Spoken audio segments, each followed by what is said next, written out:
Welcome back.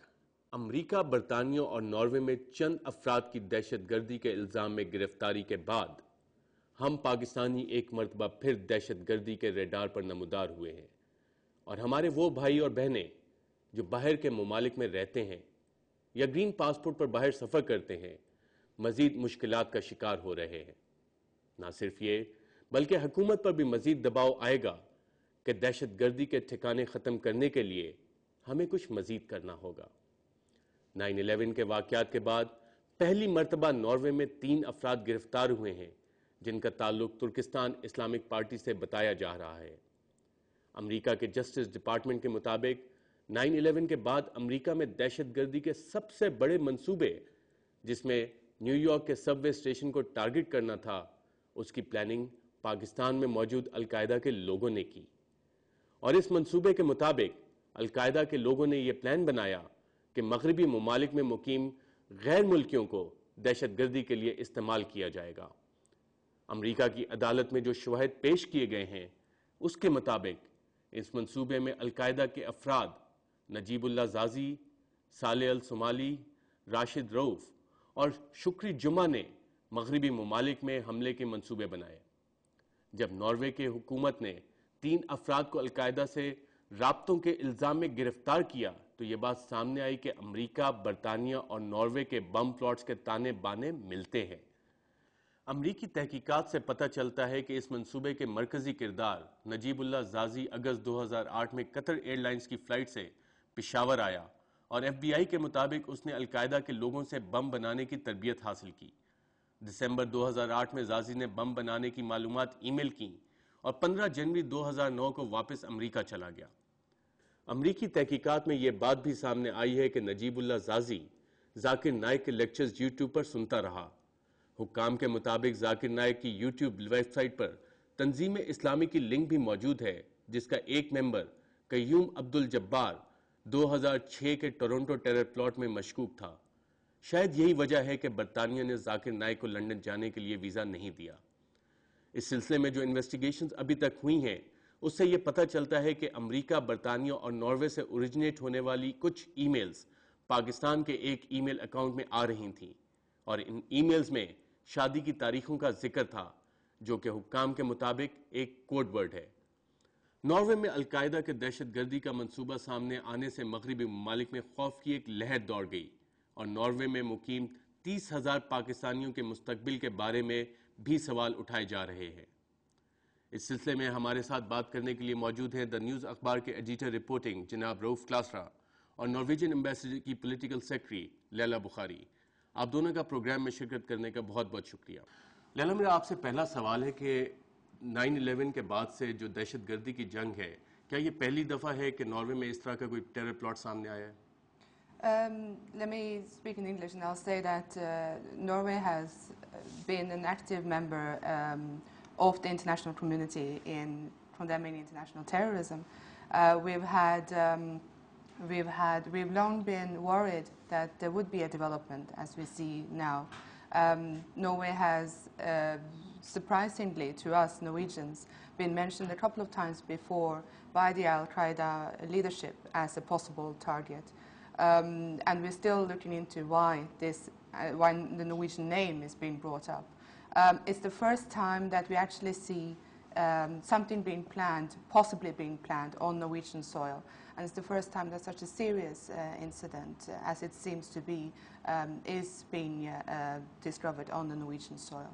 But I should say, آپ بھی Norway ابھی وزٹ آپ نے کیا تھا ایک میڈیا ٹیم کے ساتھ، اور جیسے لیلا نے بتایا کہ ناروے دہشت گردی کی جنگ میں ایک اہم کردار ادا کر رہے ہیں، اور وہ لوگ خود بھی اس پہ سرپرائز ہیں کہ اس طرح کا ایک پلاٹ سامنے آیا ہے۔ حالانکہ القاعدہ، جیسے لیلا نے بتایا، ناروے کا ذکر کرتی رہی اور اس پہ ناروے کے حکام بات چیت کرتے رہے۔ آپ نے جب ناروے کا دورہ کیا اس میں آپ نے کچھ ایسے رجحانات دیکھے کہ ناروے میں ملیٹنسی کی شاید سیٹس رکھی جا رہی ہیں؟ ارشد، بالکل، آپ بھی ساتھ تھے، ہم دونوں نے وہاں پہ ایک ہفتہ پورا گزارا ہے اوسلو میں پرٹیکولرلی، اور ہماری ملاقاتیں بھی ہوئی ہیں بہت سارے جو پاکستانیز وہاں سے گئے ہوئے ہیں۔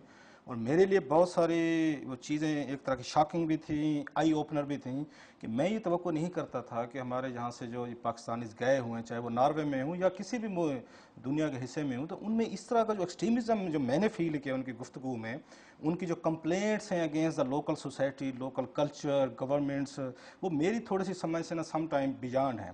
اب آپ اور میں لندن میں رہیں, اب ہمارے پاس آپشن تھا کہ ہم لندن میں رہیں یا پاکستان واپس ہیں. آپ بھی پاکستان واپس آئے, میں بھی واپس آیا, آپشن تھے کہ ہم وہاں اسٹے کر سکتے ہیں سوسائٹی میں. لیکن ایٹ ون سٹیج میں نے فیل کیا کہ شاید میں اس لوکل سوسائٹی کے ساتھ ریکنسائل نہیں کر سکتا, میں واپس آیا. سیم چیز میں نے وہاں پہ بھی ہم نے آرگو کرنے کی کوشش کی کہ جب آپ لوکل کسٹمز میں آتے ہیں, کسی فورن یا کوئی اس میں ایلین آپ سوسائٹی میں آتے ہیں, آپ کو ان کے رولز, ریگولیشن, ان کا کلچر آپ کو رسپیکٹ کرنی پڑتی ہے. جو چیز میں وہاں پہ نوٹ کی ہے وہاں پہ, اور پرٹیکولرلی سیکنڈ جنریشن کے جو دہلی میں نے دیکھا ہے, وہ اپنے پروگرام میں فردر بھی میرا خیال ہے ہم اس پہ بات کرتے رہیں گے, وہ یہ ہے کہ وہ نہ پاکستان کے ساتھ اب ان کی جڑا تھے اس طریقے سے. ان کے باپ دادا نے ان کو کہانیاں سنائی ہیں اسلام کی, ہماری ویلیوز کی, ہمارے سسٹم کی. ایک ان کے ذہن پہ یہ ہے, ایک ان کا ناروے میں جہاں پہ رہ رہے ان کا اپنا کلچر اس قوم کا.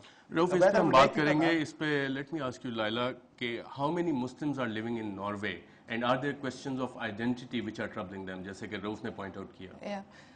We have of Norwegian Pakistani or Pakistani origin, there are about 30,000 plus.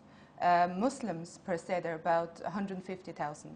So we have of a population of 4.5 million. It's quite, to us, it's a big population. اس میں 1.5 لاکھ مسلمان, 30,000 پاکستانی اور تقریباً 45 لاکھ کی ٹوٹل آبادی. اس سلسلے میں جب ہم نے ناروے وزٹ کیا تو وہاں پہ ڈپٹی اسپیکر ہیں ان کے پارلیمنٹ کے اختر چودھری, ان سے ہم نے کچھ سوالات کیے, آئیے دیکھتے ہیں وہ کیا کہتے ہیں. تو عرفان بھٹی کا کیا کیس ہے؟ عرفان بھٹی ایک نوجوان ہیں جن پہ کچھ مقدمات ہیں. کس قسم کے کرمنل کیسز؟ یہ تو میں نہیں جانتا جی, یہ تو پولیس کو پتا ہوگا. He was accused of firing on a Jewish synagogue. جی ہاں.